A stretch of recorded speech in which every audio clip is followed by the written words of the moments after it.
walia kwa maji, wengine walia chakula, wengine walia kulala, wengine walia kulala. Wasaidia, wasaidia, wasaidia, wasaidia, wasaidia,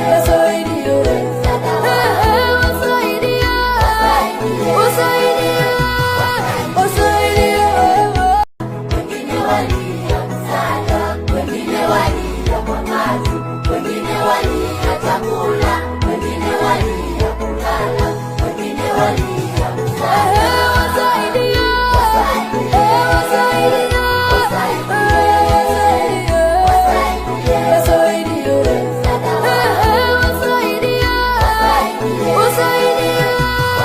wasaidia, Once again, ladies and gentlemen, France has inserted itself into the Ambazonian conflict.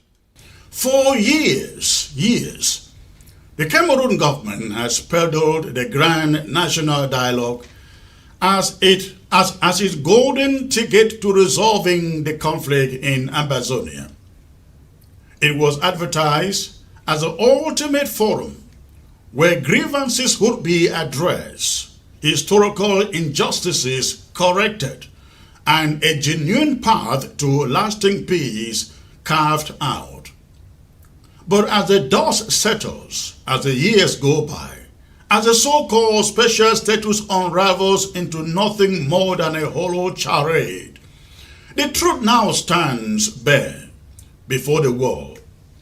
The GND Grand National Dialogue was never about justice, was never about resolution. It was all about pacification. It was a ruse to dupe the unsuspecting, to suppress the revolution, and to give the false impression of no mercy, while tightening the chains of colonial subjugation. Cameroon's Prime Minister Joseph Dion Ngute has now inadvertently confirmed what Ambazonians knew all along. Speaking in Yaoundé yesterday, March 18, in a meeting with his hand-picked so-called stakeholders, Ngute did not even attempt to pretend that the Grand National Dialogue had resolved the root causes of the conflict. He did not say that the Francophone teachers forced into Anglophone classrooms had been withdrawn. He did not say that Francophone administrators and judges and prosecutors and decree-appointed governors have been recalled. He did not claim that economic discrimination and systemic marginalization have been addressed. No, he could not say any of this because none of it has been done. Instead, his primary achievement, if any, was this: the government, he said, has cracked down on separatists in the diaspora and that no mercy has returned. Is that what the Grand National Dialogue was supposed to be about? Cracking down on the diaspora? Was that the solution Ambazonians were promised? Ngute boldly declared, and I quote, "One particularly rewarding action," he said, "of their diplomacy has been the engagement of partners in disrupting," listen to that, "in disrupting the activities of secessionist leaders residing abroad. This has amounted to judicial proceedings in the majority of countries hosting identified terrorist groups," end of quote. There you have it. The real purpose of the Grand National Dialogue was not dialogue. It was not to listen. It was not to address the grievances of Ambazonians. It was to target, hunt down, and silence those advocating for true freedom. It was a well-orchestrated maneuver to give Cameroon breathing space while waging a war of suppression at home and abroad. It was a tool, not of peacemaking, but of strategic warfare against the Ambazonian movement. And yet, Ngute went on to list yet another so-called achievement, and I quote, the restoration of normalcy. What normalcy? He pointed to cocoa production in the southwest, claiming that farmers have returned to their fields and are benefiting from higher prices. But we ask, how many villages remain burned to the ground? How many families have been displaced? How many innocent civilians continue to be tortured by the colonial police, army, and gendarme, maimed or slaughtered by the Cameroon's military? What about the countless Ambazonian leaders and activists languishing in prisons, held without trial, subjugated to inhumane treatment? I'm talking of men like Abdul Karim Ali. No mercy cannot be declared by a government that continues to rain bullets on people it claims to be its own citizens. No mercy is fake no mercy when you still hold thousands of people behind bars. Ngute also celebrated the so-called effective functioning of the special status and the Northwest and Southwest regional assemblies. But the question remains, in what way has this so-called special status improved the lives of Ambazonians? How has it erased the decades of marginalization? Where are the independent Anglophone institutions? Where is the autonomy? Where is the power to govern ourselves? It is all a lie, ladies and gentlemen. A special status dictated by Yaoundé is nothing more than an extension of colonial rule, a fraudulent attempt to deceive the world while maintaining absolute control over Ambazonia. To further insult the intelligence of Southern Cameroonians, Ambazonians, Dion Ngute paraded the establishment of a higher teachers training college in Boya as another milestone of the Grand National Dialogue on Special Status. What does that have to do, ladies and gentlemen, with the fundamental issues of the conflict? Is that supposed to compensate for the thousands of teachers and students killed or displaced? Of course not. Is that supposed to make up for the systemic destruction of the Anglo-Saxon educational system? How does one training college under decades of deliberate neglect and subjugation help? The answer is simple. It does not. It just doesn't. Ngute then talked about development plans for the regions. Ambazonians have heard these empty promises before. For years, they have been promised deep sea ports, ring roads, and investments. And yet, what has happened? What has been delivered? Nothing but more bloodshed, more lies, and more manipulation. The people no longer have faith in a government that only knows how to make empty promises, never fulfilling them. Not in Ambazonia. The revelations from Dion Ngute's speech should serve as a warning to all Ambazonians. The Grand National Dialogue and the so-called special status were never about genuine dialogue. They were tactics of suppression. And this is why Ambazonians must be wary of the mushroom groups that keep emerging in the name of Ambazonia's freedom. These groups, yesterday, for example, we had the APJ. Today, it is the caucuses. They are nothing but distraction tools in the hands of La Republique.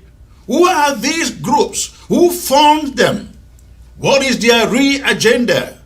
These are the groups, ladies and gentlemen, Dion Ngute is referring to as partners they used to weaken and divide the struggle.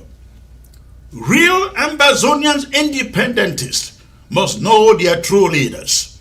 They must know who has been in the trenches, who has paid the price, who has stood firm despite the threats, the arrests, the court cases, and the betrayals. The enemy is desperate to infiltrate and destabilize the movement from within, and they have been doing so, as we hear from them. Ambazonians must not fall for these tricks, and let no one be deceived. No mercy has not returned. The war is not over, and the people have not surrendered. The fact that the Cameroon military still occupies Ambazonian land, the fact that people live in fear, the fact that extrajudicial killings continue, these all prove that there is no peace, no normalcy. True normalcy will only come when Ambazonians are in full control of their land, their institutions, and their destiny. Until then, the fight continues. The world must understand that Ambazonians will not be silenced. They will not be cowed. They will not be deceived by fake dialogues and empty promises. The struggle is slow, maybe slow, but it is not over. And every day, every moment, Ambazonians will continue to surprise the Cameroon army. Freedom is non-negotiable. Sovereignty is inevitable. Our march to independence remains unstoppable, though slow it may look. The Southern Cameroon's questions remains one of Africa's most compelling post-colonial conflicts, rooted in historical injustices, manipulation, and a betrayal of the principles of self-determination. The February 1961 plebiscite, often described as the genesis of Southern Cameroon's present predicament, was less an exercise of free will and more a calculated move by colonial powers and political actors who sought to erase the map and identity of a people. In this analysis, we will examine the circumstances leading to the plebiscite, the warnings of Dr. E.M.L. Ndele, the problematic nature of the voting options in the referendum, and the subsequent annexation of the Southern Cameroons by la République du Cameroon.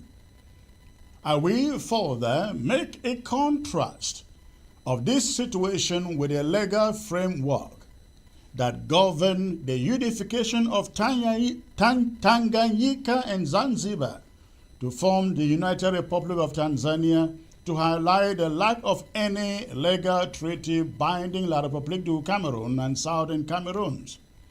And finally, I link these events to the modern-day resistance of Ambazonians, who categorically reject February 11 as a day of celebration.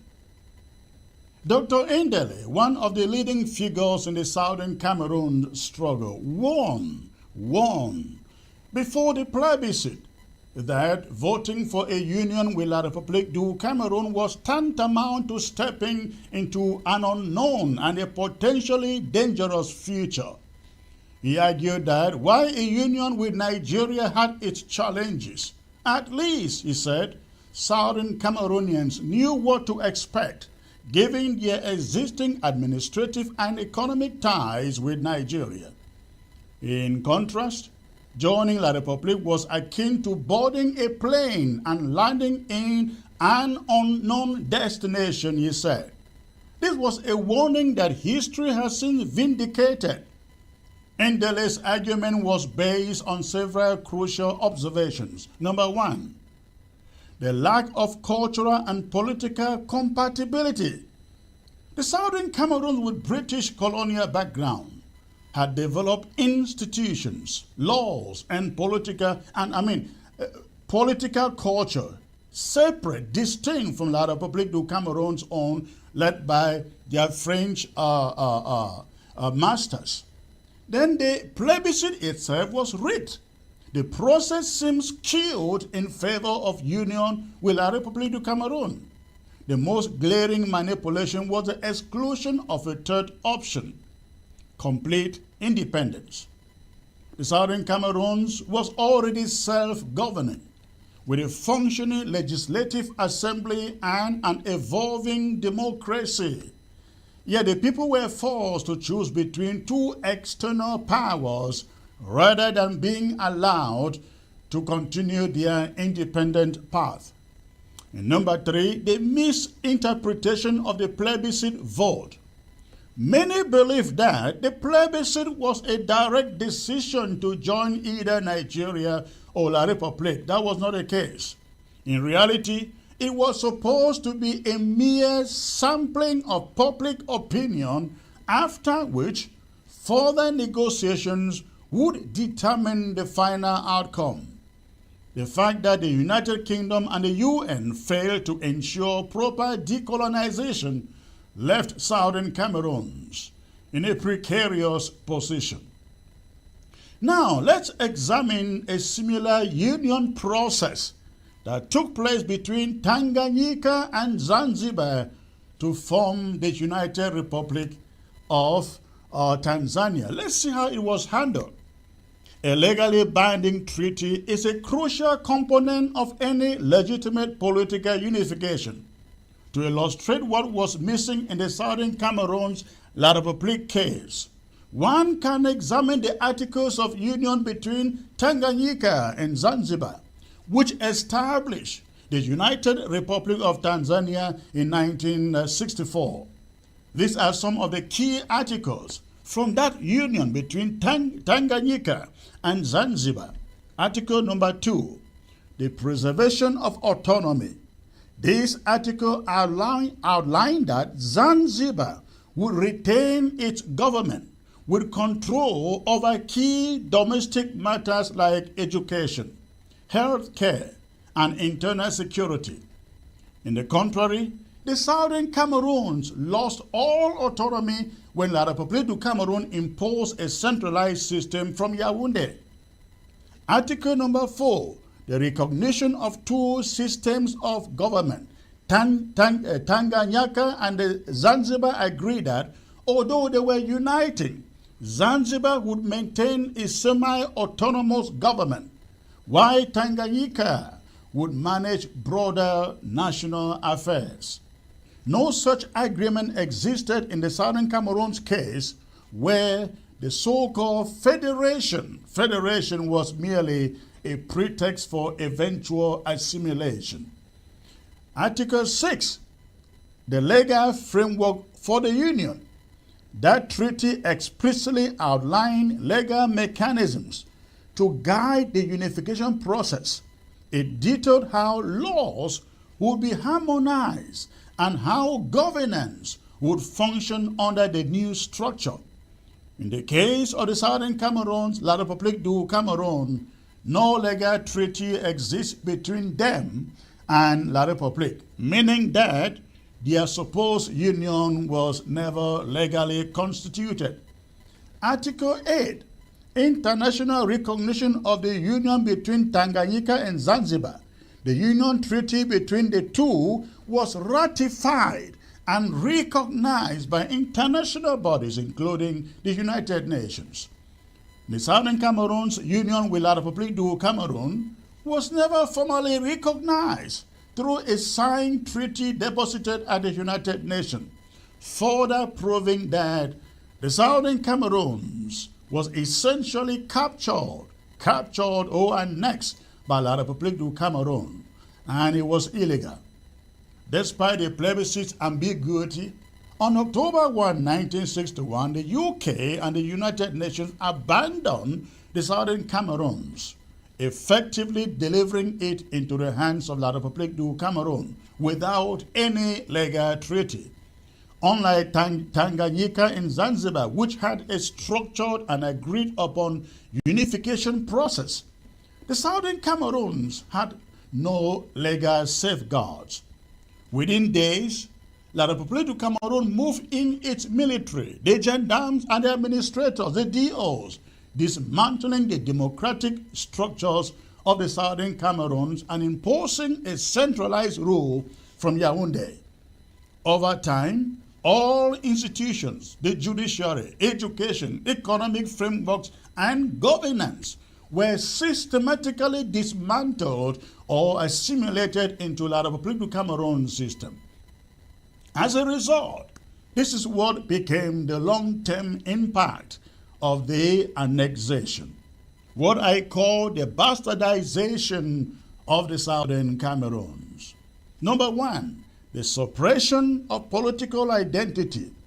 The Southern Cameroon's distinct identity was gradually erased. The promised federation was revoked, and by 1972, Amadou Ahidjo unilaterally declared a unitary state. Economic marginalization. The once thriving economy of the Southern Cameroons was exploited to benefit La République. Key institutions such as the Marketing Board were dissolved, and revenue from the Southern Cameroon's resources was centralized in Yaoundé. How about cultural assimilation and oppression? The imposition of the French language and legal system alienated Anglophone Cameroonians, creating systemic discrimination that fueled resentment.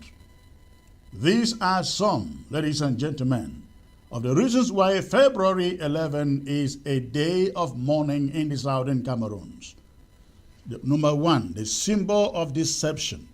The plebiscite is seen as a fraudulent exercise that paved the way for annexation rather than self-determination. Number two, February 11 marked the moment when Southern Cameroonians were forced into an unwanted union. And number three, the ongoing armed conflict, which escalated in 2017 following the brutal crackdown on peaceful protests, is rooted in these historical grievances. To emphasize their rejection of February 11, Ambazonian leaders and activists have enforced ghost towns. Total shutdown will start today and tomorrow. This is a form of civil disobedience, signaling to the La République du Cameroon and the international community that they do not recognize the legitimacy of Youth Day celebration, so-called. The slogan, "Never Again," encapsulates the refusal to accept another round of deception and oppression. The Southern Cameroon's struggle is a textbook case of post-colonial betrayal, forced assimilation, and the denial of self-determination.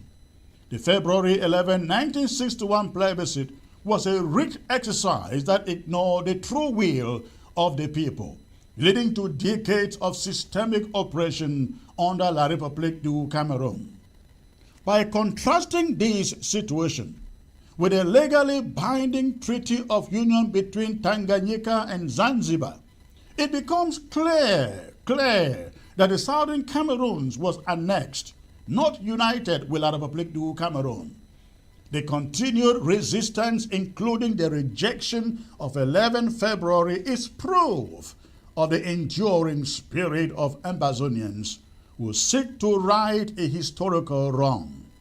Without a legally binding document, no treaty, no union, the Southern Cameroons remains an occupied territory. And that is the reason we fight and fight. We must fight until justice is done.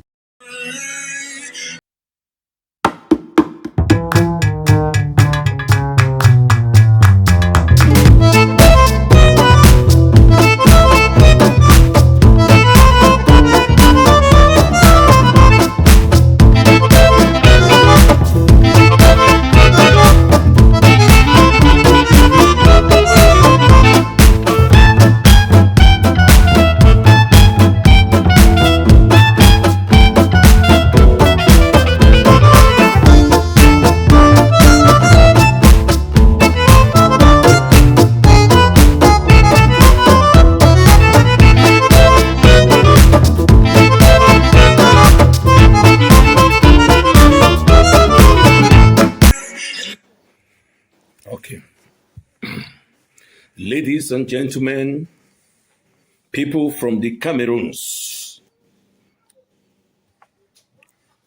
both the Southern Cameroon and the French Cameroon, La République du Cameroon. Greetings all the way here from Mola Wunja, the truth teller, the open-minder, the undefeated lion. That is me. Ladies and gentlemen, I've come today to speak to the whole of the two nations.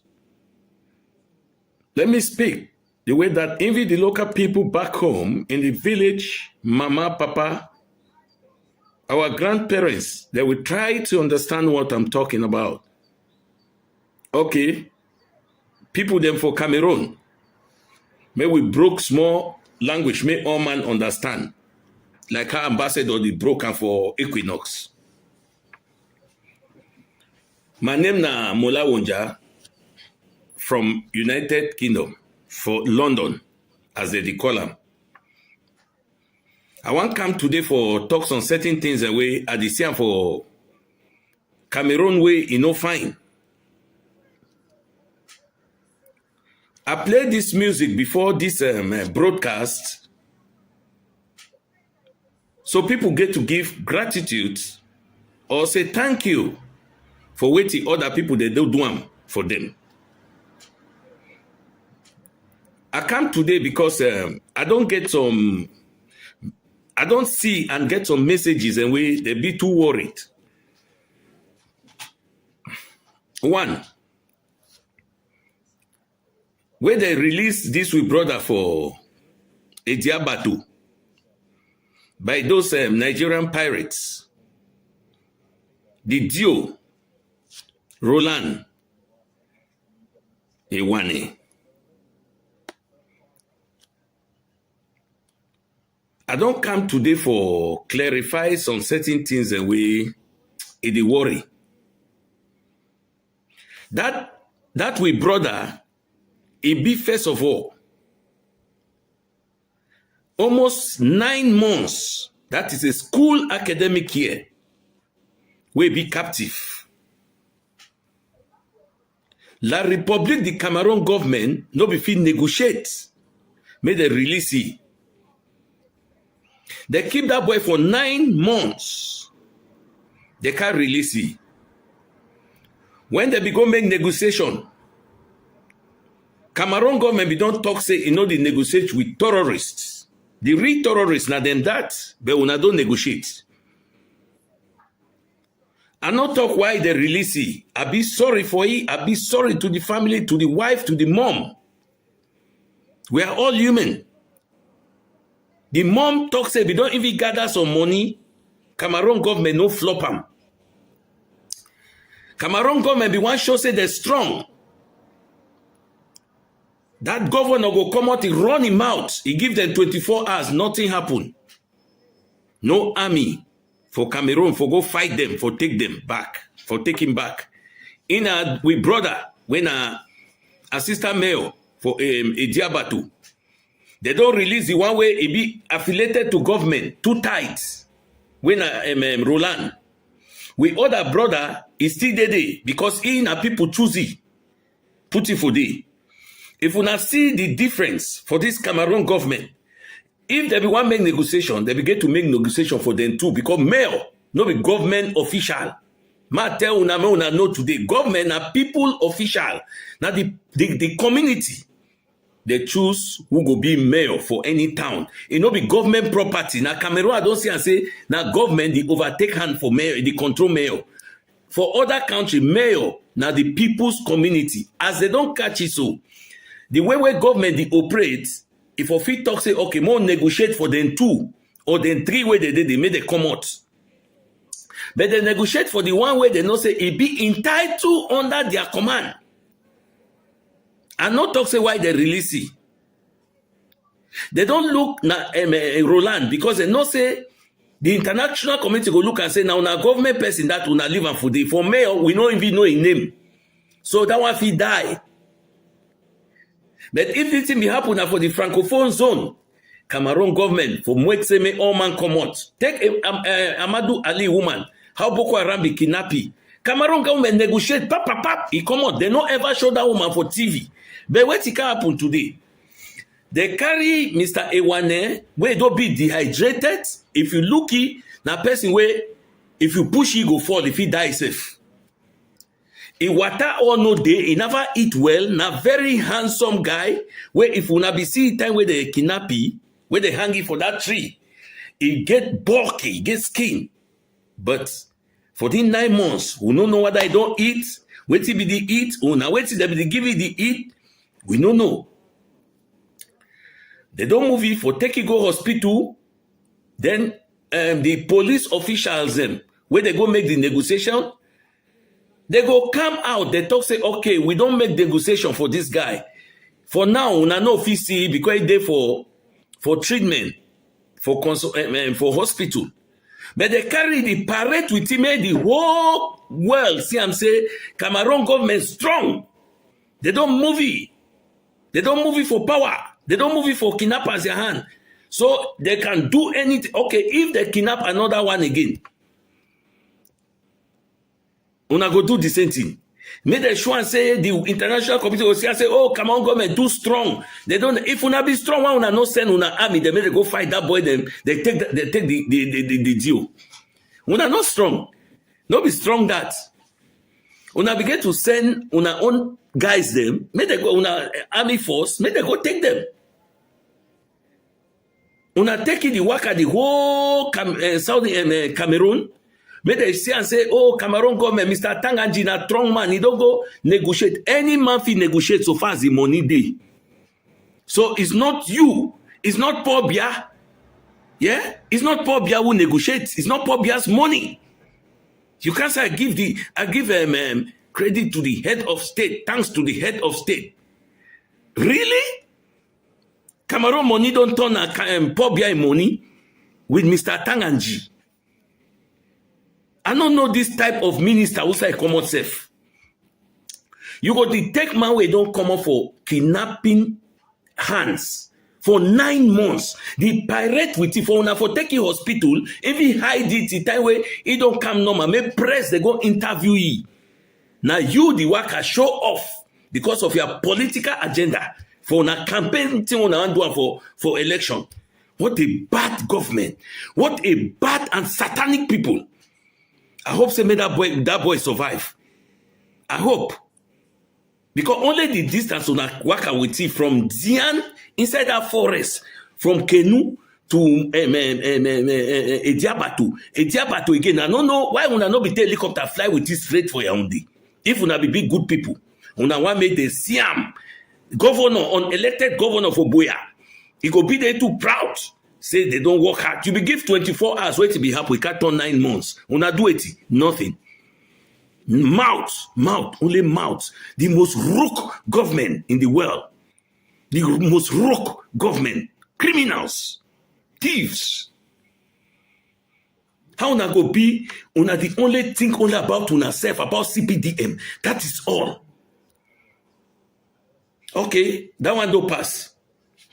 I hope say, Mr. Iwane, you go feel fine. And since they know for negotiate with terrorists and criminals, we hope say they can negotiate too with the terrorists, where they call the Southern Cameroonians.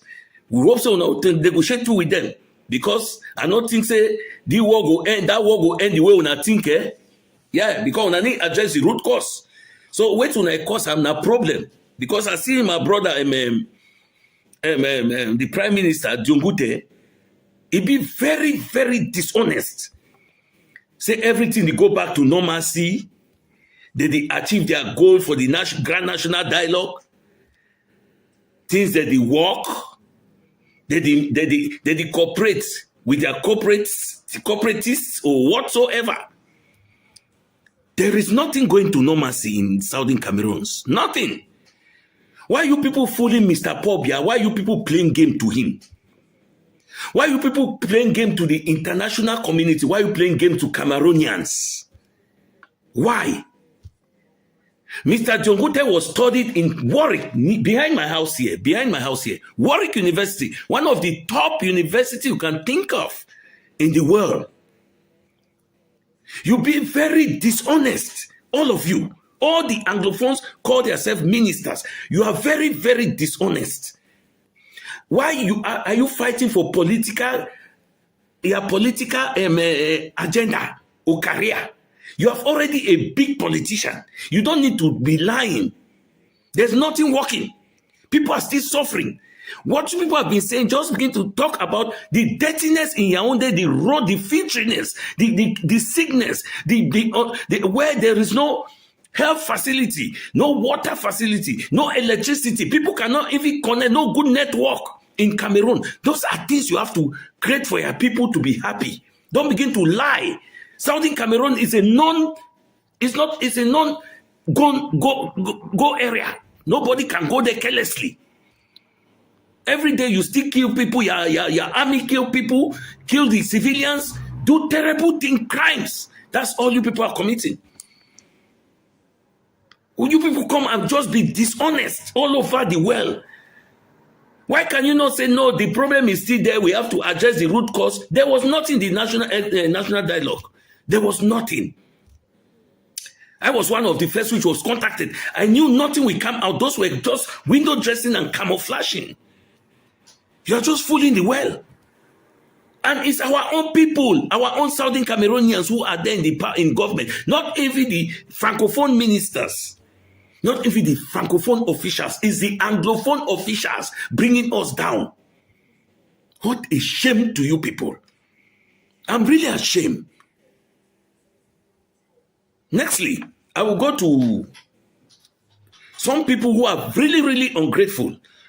I saw what Mr. Bala wrote, that people were praying for him to die. People were praying for him to rot in jail, this and that. No. I like people who are saying thank you. When Mr. Bala was arrested, I was talking with Mr. Bala 24 hours. I'm not lying. Okay? When he went and make his negotiation with the government, he decided to look us like bad people, terrorists. But he forgot that we were the one who protest for him to come out in London. He has forgotten. He came to London here in Chatham House and he said that we, the Southern Cameroonians, are the one bringing problem to Cameroon because of the negotiation he has negotiated with the government. Don't come and write nonsense for people to look at you and think that you are so much intellectual than others. Why are you lying? We protested for you. I'm not lying. People are listening to me who knows me. Because of you, your name was written on a placard all over London. We were saying that they should release you. Okay? So, for you, Mr. Bala, to come and write such thing, we had a meeting on Southern Cameroonians only because of you. We were accused that they have given us money. Mosonge has given us money. If I'm lying, ask those who were there. Ask Mr. Barrister Lisinge in London. We tried to negotiate how we can see that we gather some funds and send to you. And we did it. We did it. There is a guy they call Barrister Lyonga. We send the money to him. I'm not lying. For you to find a way that you can, you will feel free that your brothers are behind you. When you came to London, did you talk to us? No. Did you say a message, send a message to us of thanks? No. Did you send a message to gratitude? No. So why are you writing that? Who is praying for you to die? When Seseko were arrested and the rest, did you organize for a protest? No. So why you say they were praying for you to die? Nobody were praying for you to die. It's just the way you handle things. It's just the way. You people don't talk like people are afraid of you. Nobody is more than anybody. We know ourselves. We know where we come from. So people should shut up sometimes. Okay? Don't take because you people have met yourself with the Cameroon government. You are doing all terrible things. You think that they will praise you. Oh, you are a top man. You are a big man. No, it doesn't work like that. Don't go up on the air and start writing things that people look us like we hate you. We wanted you. Nobody hates you or we hate nobody. We are fighting for the goodness of everyone in the Southern Cameroons. You people are very dishonest people. All of you back home there, most of you are very, very dishonest. Very few are there who are really fighting for the people. And what have you gained since you came out from what have you brought to the people? Since you came out from jail? Yes, the government released you on which ground? Yes, you were released because we were fighting for you. You were not released because you had an international connection. No, you were released because we were fighting for you to come out. Let me tell you today, because I've never addressed this. You have been writing things, people are behaving like they don't see. Nobody afraid for nobody in this world. We are all human. So come out and say the truth. God will bless you. Let this one pass and let it be the first and the last. You come and address those things that, oh, people were praying for you to die. Nobody were praying for you to die. My dear friend, brother, nobody. We were praying that you should be released so you can move on with your political career. I don't like people who come and be talking like we are not living. We are still living. We are all human. Okay? Thank you very much. My brothers and sisters, next topic which I want to go into it is the topic of the Cameroons. How can you people, the Southern Cameroon, the La Republic Cameroon, still appoint somebody who is 93 years old as a Senate president? Are you people okay? Is Cameroon okay? Are we human beings or are we in this planet? What is wrong with us? I cannot understand. How can you appoint somebody who is 93 years old, for God's sake, to still be the president of the Senate, as you are still planning to put Mr. Paul Biya, 94 years old, to be the president of Cameroon? What a shame to you people. What a shame. When are we going to change our own life? That's why you see the Southern Cameroon's people are fighting for their freedom. They have all right because there's nothing binding between we and you people. I'm really sorry for you, the La Republic citizens. I'm really sorry. Why are you people so weak? Why? That country needs a military takeover. A good one. Like what is happening in Burkina Faso.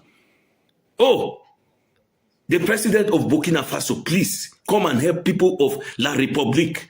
Come and help us. Because we are dying slowly. The country is vanishing in the world. The country is disappearing. Come and help us. A message. If anyone gets this message, pass it to the president of the Burkina Faso. Please send your army to help us. Because all our army are corrupted too. Like the same. We don't have anywhere to go. The citizens are suffering. If you can come and help us, how we can go out of these hands of these criminals, that will really help us. We are really suffering.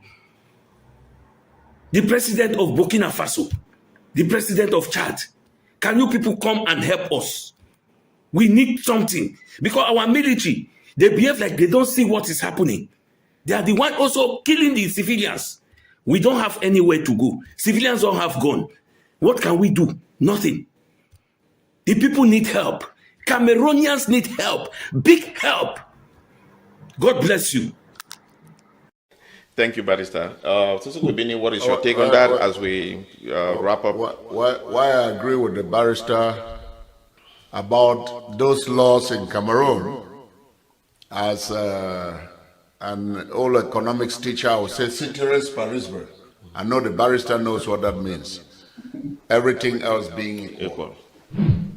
Cameroon is a society of lawlessness, even though they have one of the finest penal code and what do they call that penal code again? Is it penal code? Penal code. Penal code? Yeah. They have one of the finest laws written, but those laws don't exist because everything l'état c'est le président. L'état c'est le président. The laws, the courts, the constitution, the finances, the treasury, the everything, legislation is in the wish of the president, one person. So I agree with Barrister. If you go read the laws of Cameroon, there are some laws there that the society should not be. But are they applicable? Every court is the president who decide whether people should be vacated from a trial or they should be taken to trial and all those stuff. So those laws don't even apply. And those who say they are doing magistracy or whatever, whether it's a military court or whatever lower court, they are just there as a symbol representing the wishes and the desires of one person. One thing that I would say, you mentioned Vekuma.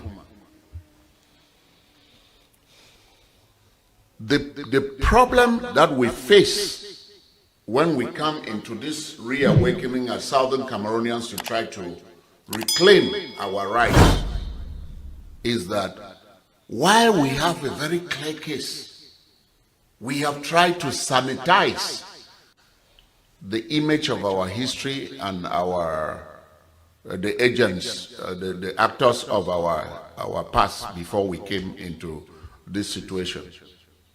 There is no need for us to lie about Southern Cameroons. There is no need for us to lie about Resolution 1608. It is very clear. There is no need for us to lie about the plebiscite of 11 February 1961. It is very clear. It was a bad deal for us, but those things existed in their own. And they are very clear. We don't need to lie about it.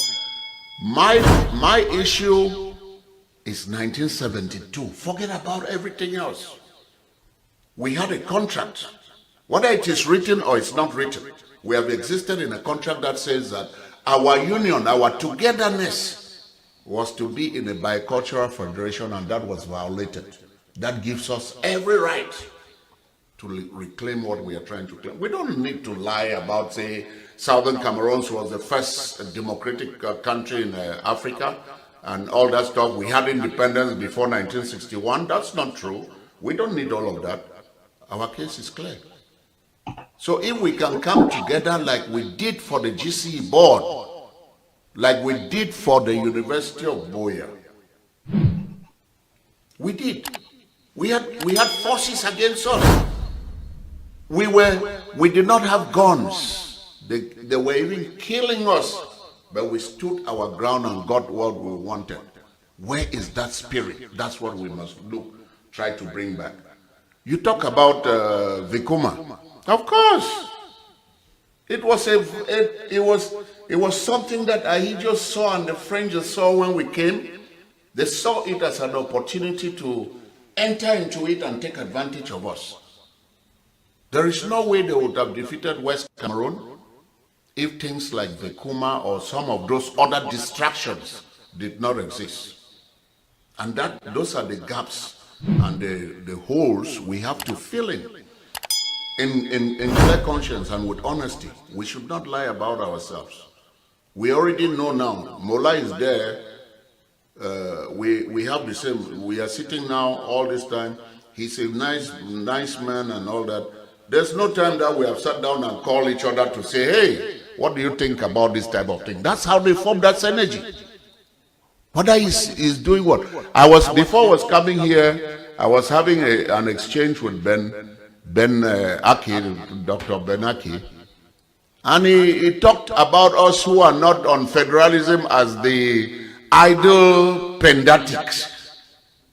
That's a very big insult. We cannot be doing that to ourselves and expect anything better.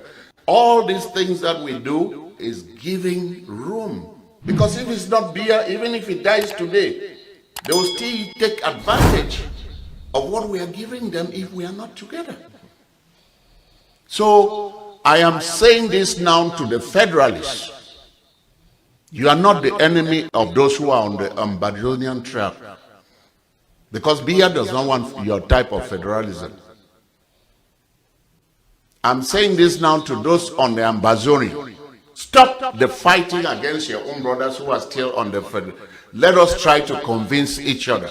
Let us talk. Because Bia sees all of us as the same people. La Republique sees all of us as the same people. So let us see avenues where we can agree instead of expanding more on the areas that we disagree. Thank you, Seseko.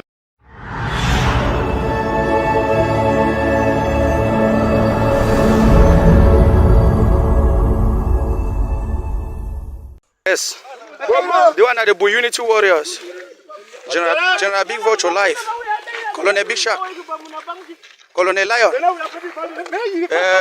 Captain Angel. Yes. Apa why this is we show man? Apa why this is we show? Apa why this is we show? Yes, na them this. Na we don't show them paper. We don't show them paper. Yes, na them this. For Francophone zone. Na them this for Francophone zone. We don't show them.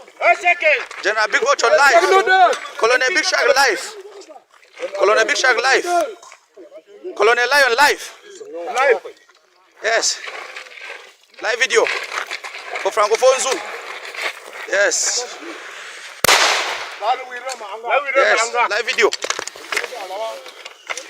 Yes. Yes. General Big Vulture. General Onyo. Commander Fireman. Captain Angel.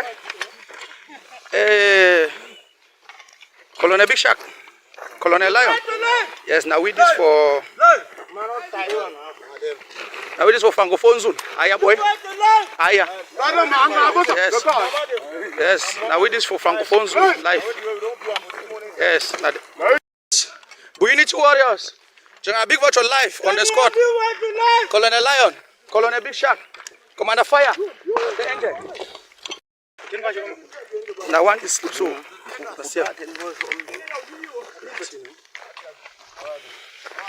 I tell guys that I want this. General Big Vulture yourself for their life.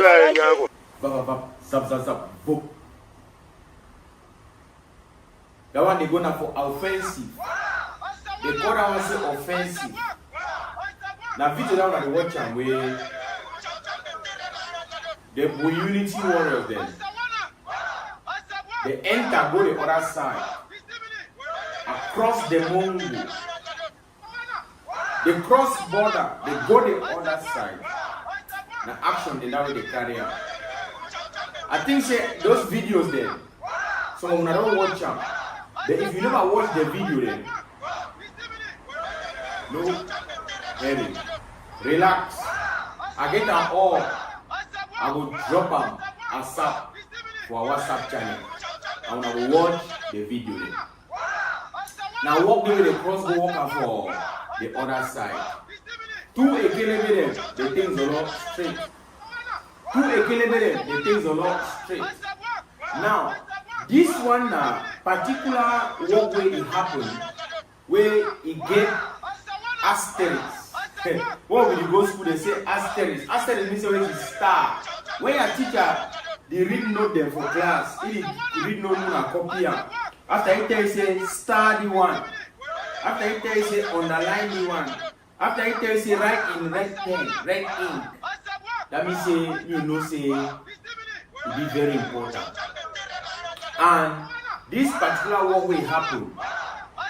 Now a special squad they carry out after long time of surveillance and everything. Ambazonian. Since as a Kelemen and talk say we no go sleep, them two no go sleep. Them two no go sleep. That means right for inside La Republic, they get to feel now. They get to hear for their skin. The Unity Warriors, una place day. Una place day. General Viper, General Onyo, Colonel Cross, una place day. Now, Ambazonians, I want to move to get a trademark. When Ambazonian cross go for that side for the Republic, wait to be their action then.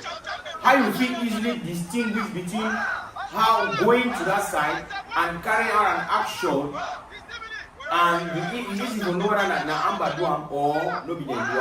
It be very clear. The target be easy. The target has always been the same. The target don't always be the same. The target don't never ever been like be their citizen there. You get the point? And it make this video so that we'll continue for the educate our people there and educate the people on the other side. So that means they know. Say this so the objective, the target don't always be a KLB, don't always be a occupational force and their colonial administrator. I talk this time because we really know who is our enemy, who is their enemy, who is their enemy. Now we will go for focus on that. When I see and say Cameroonese them, like Republic of Cameroon citizens them, they are not our problem. We don't get problem with them. We don't get problem with them.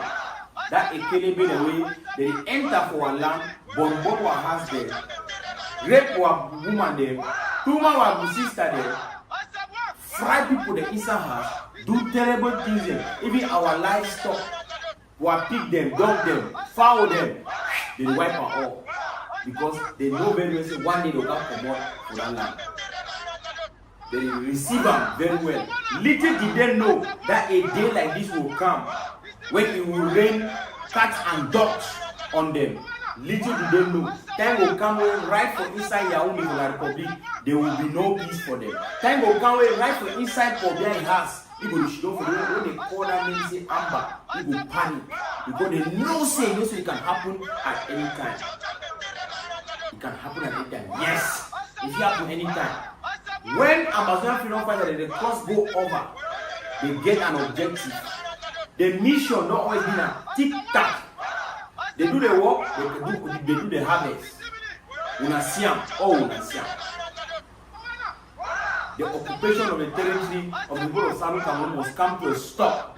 Like we will pack commode for Ambanan.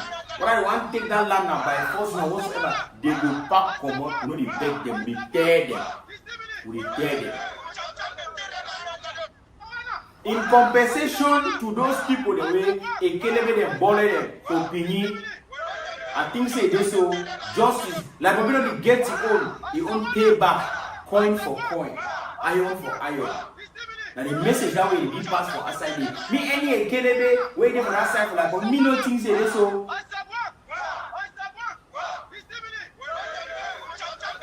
We will end our way for Ambazonian. Now when Ambazonian freedom fighters cross go for the Republic, wait to be their target. Their target are normally a KLB, yes, not true. Their target are a KLB. But so other team there, that place the way they give the Republic money, they give the Republic government money. I'm not talking private individual them. That team the way they give the Republic government money, both for inside ground zero and for inside the Republic. We go to put ID. Yes. We go to put ID. Because we must stop the occupation of our land. These people they will pack come off our land, when we beg them, we tear them. It needs just that little organization, careful and tactful training, and the rest will accomplish. Ambazonian freedom fighters, they know who is their enemy. They know what is their target. They know what they are going for. They know exactly how to go for it, when to go for it, and how to go for it. And yes, you saw it, you've seen it. I dropped a complete video for WhatsApp channel, my dear Ambazonian. So tell when I say, who will write in the comment section, thank you, Unity Warriors. Thank you, Unity Warriors. I understand the dynamics the way it is. Who know say that the highest time is when I go for day after that, because La Republic will plan a very serious comeback. Over the few days then, like people don't get, they don't incur huge and heavy losses then from inside Ambazonian and now to inside their own side. They don't incur heavy losses then. And the fact say this freedom fighter they cross go for that side, they go puzzle off now for a kelebe then. They don't go touch any civilian or any some team.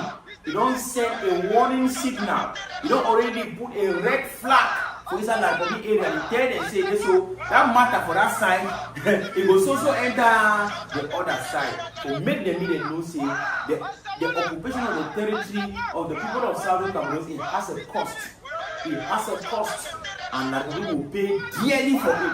They pay the damage and whatsoever they have done to our people. They will pay them. They will only beg them, will tell them they will pay them. Thank you, Unity Warriors. Write in the comment section. Thank you, Unity Warriors. I want to tell me you will watch the video now. Share them as far as you can share them. Share them, me go very far. Tell that like the agent and say the worry. 10 kunyam titles them, Bamba and Nasari clothes them. See me, don't worry. Even how some of them stay for Islam Republic. Time will reach where Amba will pick them now for their trouser. I said they will pick them now for their pump. Be they wait. I said they run go stay for the Republic. Then they give on their mom social media. Time will come Amba will pick them for their pump. So shame is no day. So shame is no day. Thank you, the Unity Warriors. We now go exactly for which way we now go in for. We not touch, we don't have no civil and military republic. We now make a bit of population of like we no say, we now give una focus. That is very good and tactful of a guerrilla fighter. Applying the principles in total, 100% correct. The advice we will give una, the advice we Ambazonian people will give una, now say, we now be extra careful. Now, time is going to be at the more because that people will come back on a revenge mission. No matter the amount of revenge mission they come, that land, our land, they will never take it away from us. Yes, with the gods of Ambaland, they protect Luna. Thank you, Ambazonian. Thank you very much. I see my drop up the Luna here.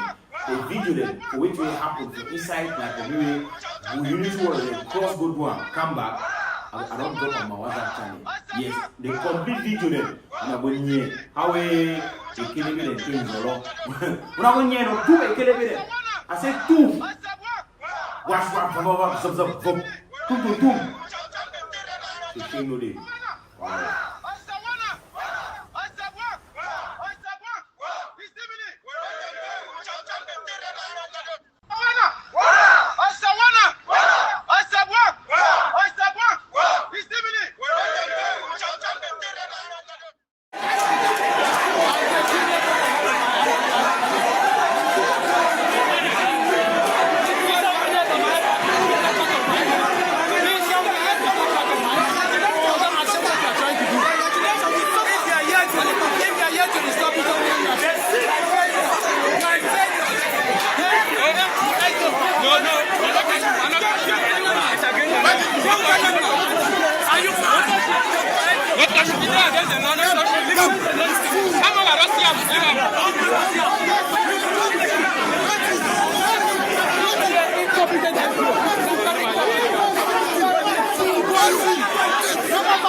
When I see how we La Republic they want to install chief by force. Then they expect me the SDO. May they respect the SDO. You see. Now the team this way the way they don't do them plenty for plenty places and way they go install chief them by force, install mayor them by force, install. Now the same thing way they happen now so. But when the youths they don't decide they not go listen to that kind of thing, you know, they deny for listening to. Now we see that they fight so, and so if get for be make when not allow these colonial people that they can install their own people them. You see how SDO the kick the chakata. SDO the chakata for kick civilian. You know, so you see if the people they don't fight back, now so they use now the colonial. That's why we call them colonial SDO, colonial mayor, colonial, because the one men are people where they put them, may they answer for them. They be answerable to them. You see, but if we not fight back, it not go be.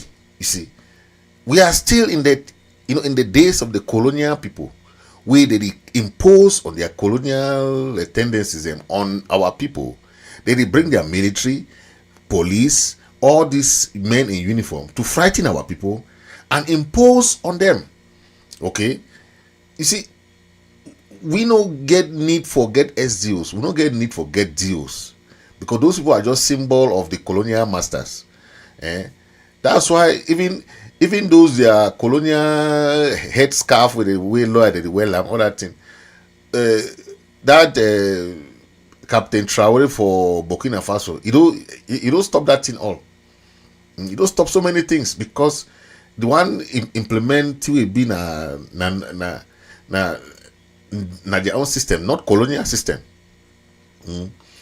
The same La Republic practices them for colonial thing, the way they still practice them. And when they expect some man respect this kind of thing, you know. It's so funny, you know.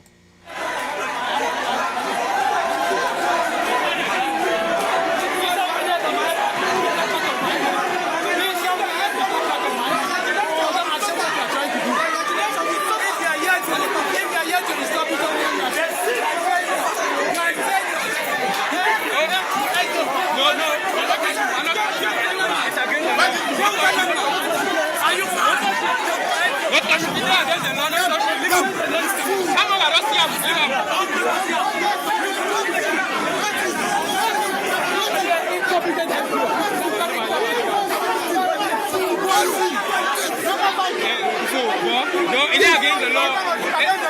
It is against the law. What you don't do on camera, don't see. You know, okay. He as a lawmaker. I need to know you. I know that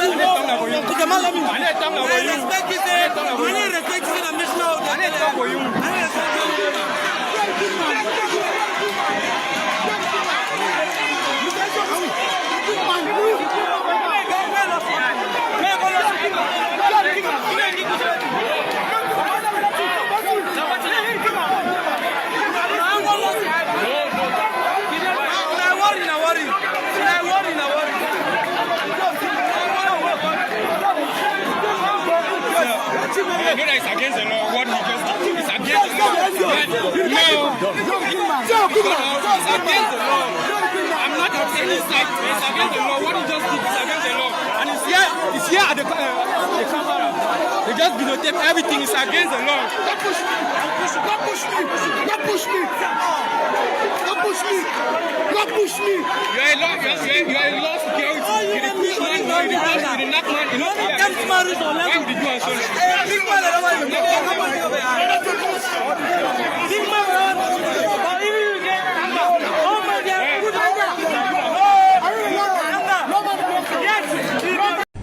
Yeah, Seshalen,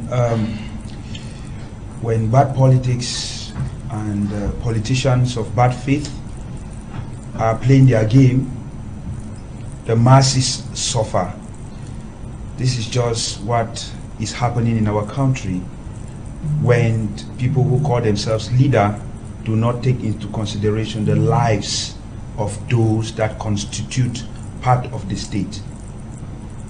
The population, which is the preliminary and most important element of the state in this country, has never been the preoccupation of our government. And for the separatist movement, over time, they have also shown to us, to Cameroonians, that population had never really been their preoccupation. Because in the early stage of this revolution, we saw a general acclamation, support, mobilization that was all around this movement. But it mutated to the armed conflict and positions started being clear.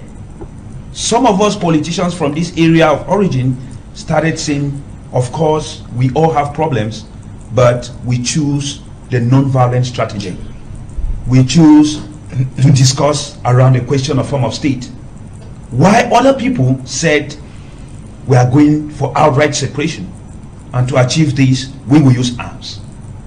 I have participated in several workshops, conferences within this country and out of this country, where we are talking with our brothers to say, in the 21st century, it's easy to declare a war, it's easy to take arms, but it is difficult to determine the circumstances that will establish you a winner.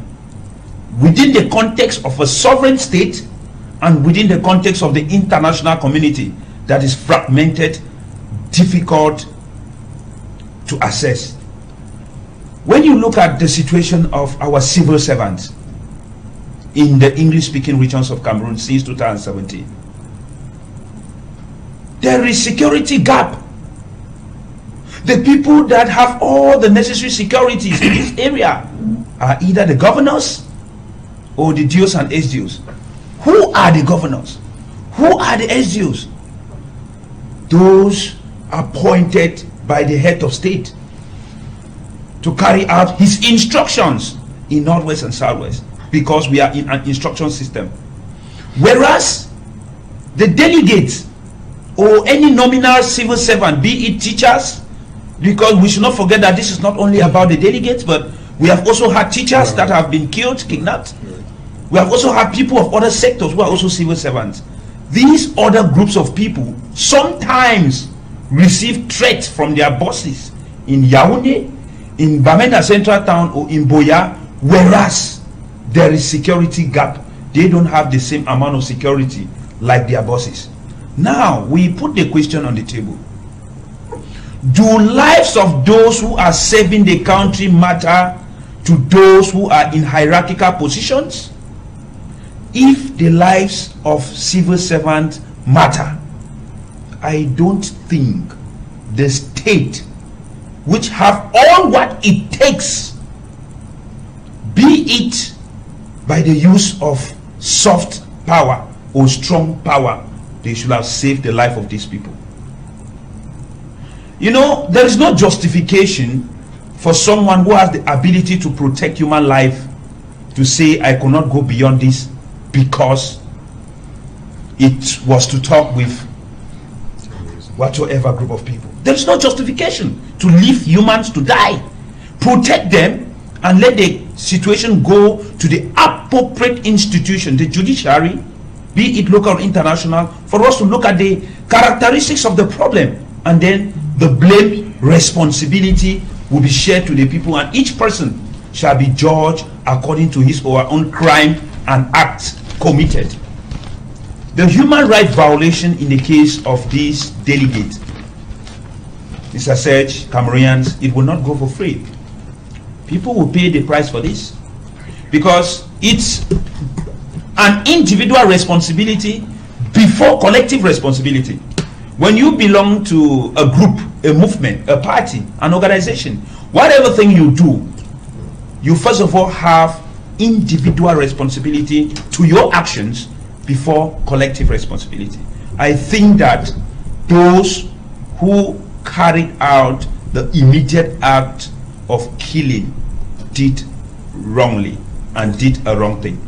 And those who were supposed to protect the lives of these people, who are the bosses, did not fulfill their responsibility of protecting lives of their subordinates. Okay.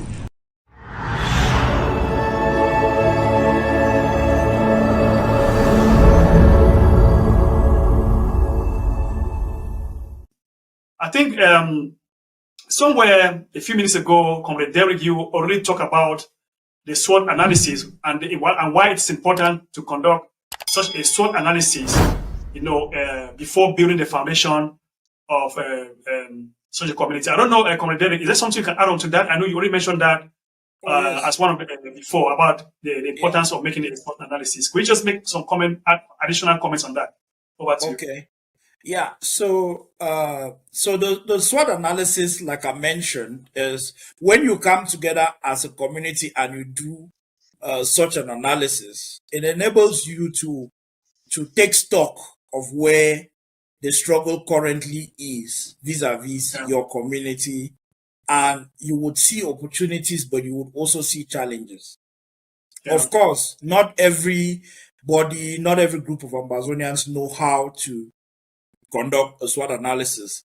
We have a team, there's comrades from Germany who are experts in this particular area, where if people reach out and say we are in Belgium and we would like to conduct a SWOT analysis as the community in Belgium, they would get help from those comrades. They will help them design the questionnaires, and they will go to their meeting, they would respond.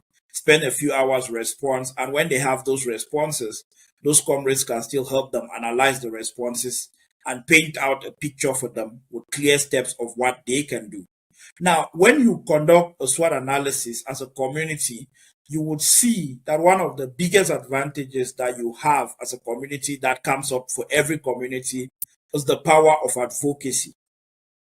And you would see that advocacy is driven and leveraged when you have a registered organization as a civil society wherever you are.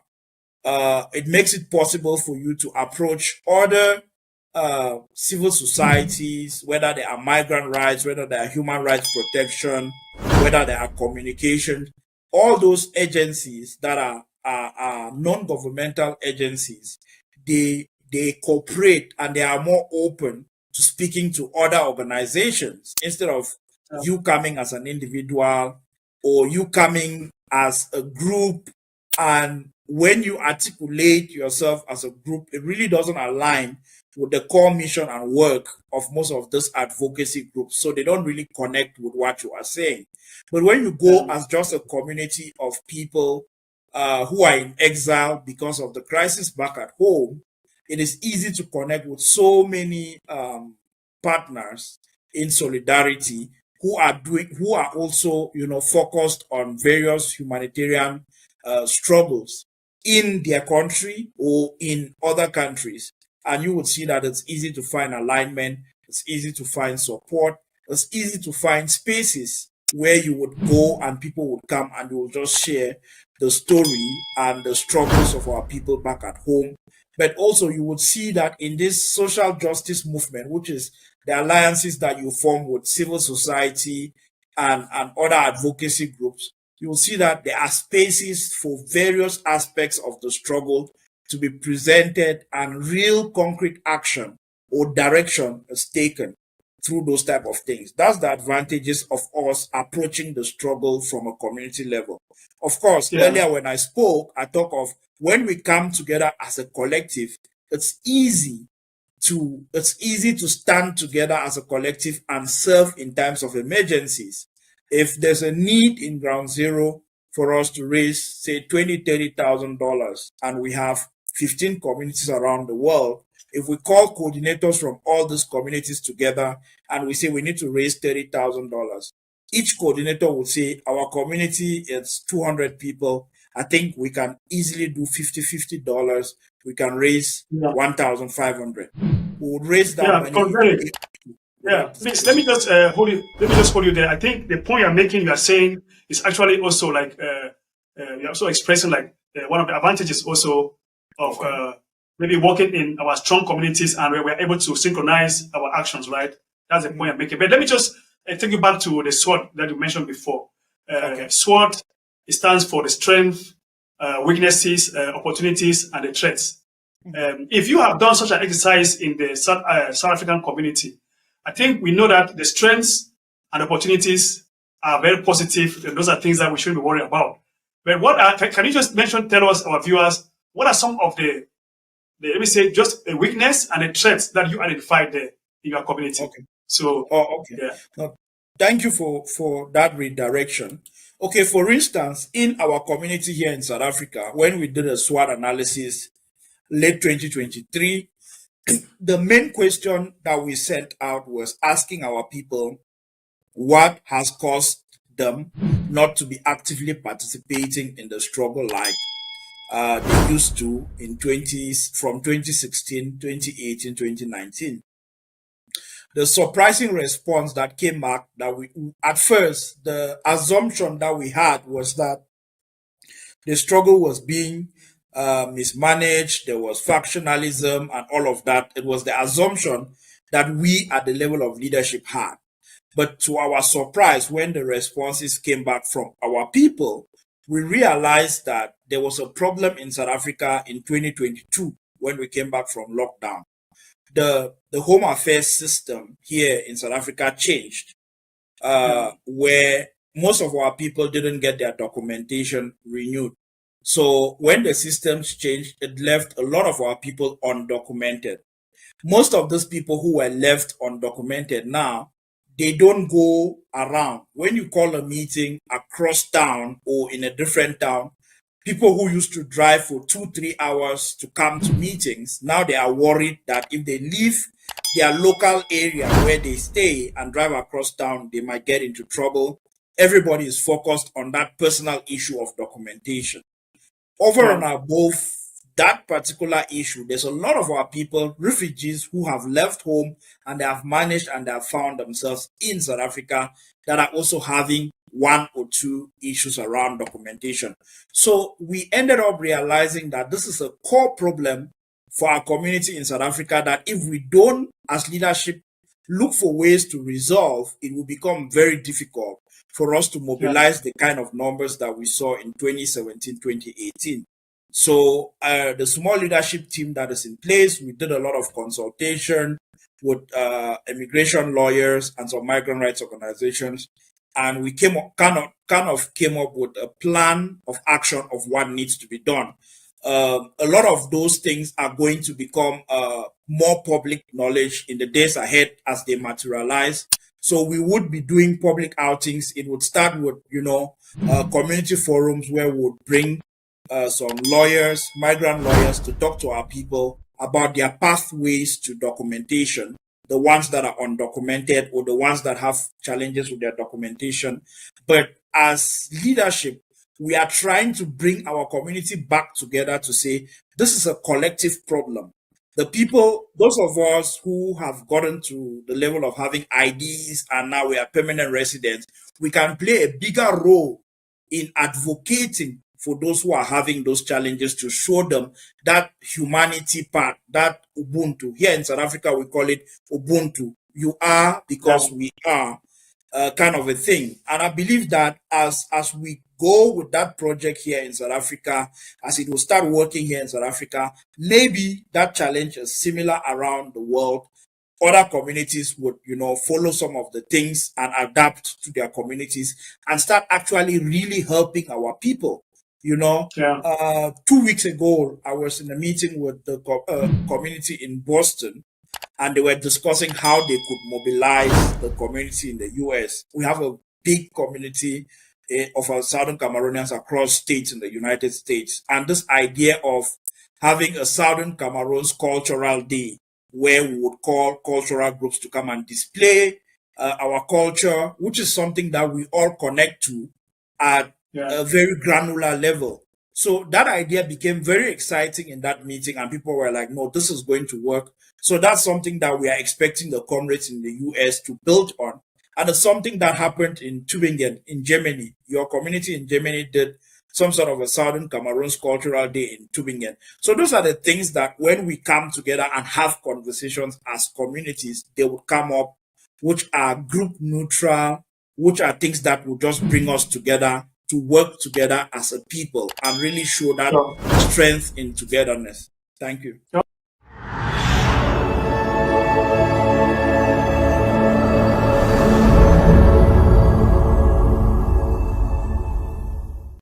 Once again, ladies and gentlemen, France has inserted itself into the Ambazonian conflict. For years, the Cameroon government has peddled the grand national dialogue as its golden ticket to resolving the conflict in Ambazonia. It was advertised as the ultimate forum where grievances would be addressed, historical injustices corrected, and a genuine path to lasting peace carved out. But as the dust settles, as the years go by, as the so-called special status unravels into nothing more than a hollow charade, the truth now stands bare before the world. The GND Grand National Dialogue was never about justice, was never about resolution. It was all about pacification. It was a ruse to dupe the unsuspecting, to suppress the revolution, and to give the false impression of no mercy, while tightening the chains of colonial subjugation. Cameroon's Prime Minister Joseph Dion Ngute has now inadvertently confirmed what Ambazonians knew all along. Speaking in Yaoundé yesterday, March 18, in a meeting with his hand-picked so-called stakeholders, Ngute did not even attempt to pretend that the Grand National Dialogue had resolved the root causes of the conflict. He did not say that the Francophone teachers forced into Anglophone classrooms had been withdrawn. He did not say that Francophone administrators and judges and prosecutors and decree-appointed governors have been recalled. He did not claim that economic discrimination and systemic marginalization have been addressed. No, he could not say any of this because none of it has been done. Instead, his primary achievement, if any, was this: the government, he said, has cracked down on separatists in the diaspora and that no mercy has returned.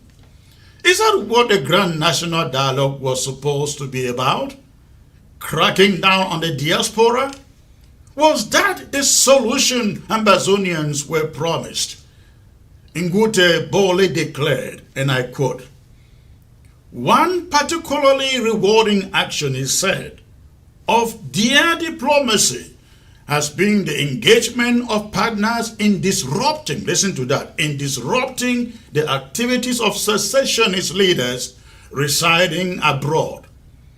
This has amounted to judicial proceedings in the majority of countries hosting identified terrorist groups," end of quote. There you have it. The real purpose of the Grand National Dialogue was not dialogue. It was not to listen. It was not to address the grievances of Ambazonians. It was to target, hunt down, and silence those advocating for true freedom. It was a well-orchestrated maneuver to give Cameroon breathing space while waging a war of suppression at home and abroad. It was a tool, not of peacemaking, but of strategic warfare against the Ambazonian movement. And yet, Ngute went on to list yet another so-called achievement, and I quote, "the restoration of no mercy." What no mercy? He pointed to cocoa production in the southwest, claiming that farmers have returned to their fields and are benefiting from higher prices. But we ask, how many villages remain burned to the ground? How many families have been displaced? How many innocent civilians continue to be tortured by the colonial police, army, and gendarme, maimed or slaughtered by the Cameroon's military? What about the countless Ambazonian leaders and activists languishing in prisons, held without trial, subjugated to inhumane treatment? I'm talking of men like Abdul Karim Ali. No mercy cannot be declared by a government that continues to rain bullets on people it claims to be its own citizens. No mercy is fake no mercy when you still hold thousands of people behind bars. Ngute also celebrated the so-called effective functioning of the special status and the Northwest and Southwest regional assemblies. But the question remains, in what way has this so-called special status improved the lives of Ambazonians? How has it erased the decades of marginalization? Where are the independent Anglophone institutions? Where is the autonomy? Where is the power to govern ourselves? It is all a lie, ladies and gentlemen. A special status dictated by Yaoundé is nothing more than an extension of colonial rule, a fraudulent attempt to deceive the world while maintaining absolute control over Ambazonia. to further insult the intelligence of Southern Cameroonians, Ambazonians, Dion Ngute paraded the establishment of a higher teachers training college in Boya as another milestone of the Grand National Dialogue on Special Status. What does that have to do, ladies and gentlemen, with the fundamental issues of the conflict? Is that supposed to compensate for the thousands of teachers and students killed or displaced? Of course not. Is that supposed to make up for the systemic destruction of the Anglo-Saxon educational system? How does one training college under decades of deliberate neglect and subjugation help? The answer is simple. It does not. It just doesn't. Ngute then talked about development plans for the regions. Ambazonians have heard these empty promises before. For years, they have been promised deep sea ports, ring roads, and investments. And yet, what has happened? What has been delivered? Nothing but more bloodshed, more lies, and more manipulation. The people no longer have faith in a government that only knows how to make empty promises, never fulfilling them. Not in Ambazonia.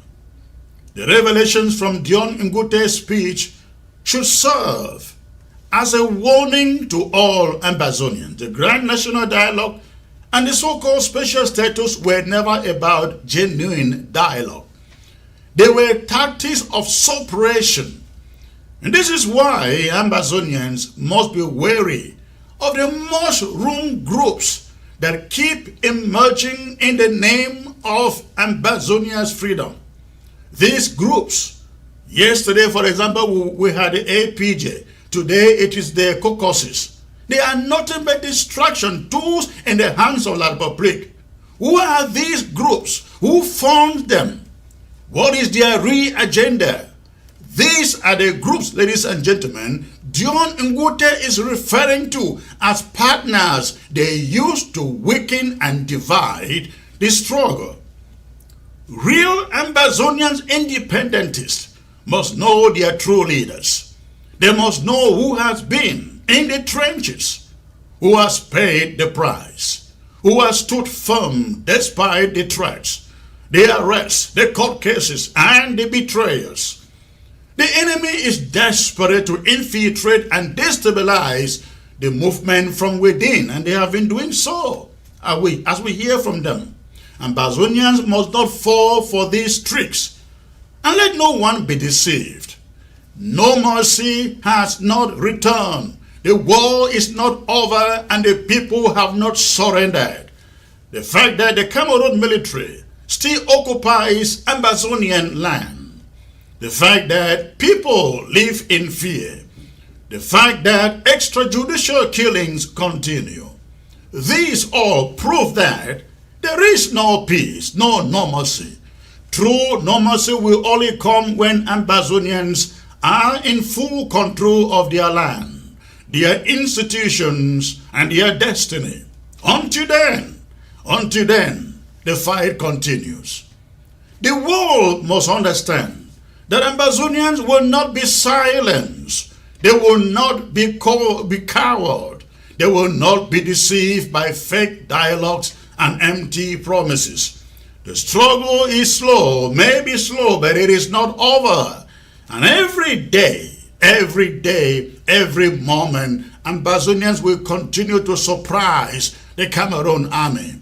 Freedom is non-negotiable. Sovereignty is inevitable.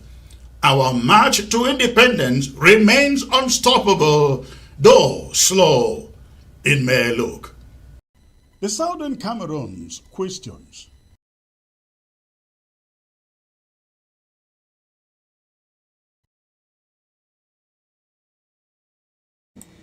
Thank you for listening. Thank you. That was some of the excerpt from different activists, their opinions about the struggle for the independence of Southern Cameroon, Ambazonia. You heard from Comrade Chris Ano, you heard from Dr. Ebini. You heard from the different moves by the Restoration Freedom Fighters through Fabiano Deco. You had some other opinions around. So this is just how we do, in our channel. We bring in different opinions, different people to discuss this. Please make sure you subscribe to the channel. For those watching on Facebook, make sure you subscribe. If you are watching through the different medium, please make sure you subscribe, follow. Okay. Follow, press the follow button and follow through that medium. Thank you. God bless you. God bless the people of Southern Cameroon, Ambazonian. Thank you for watching.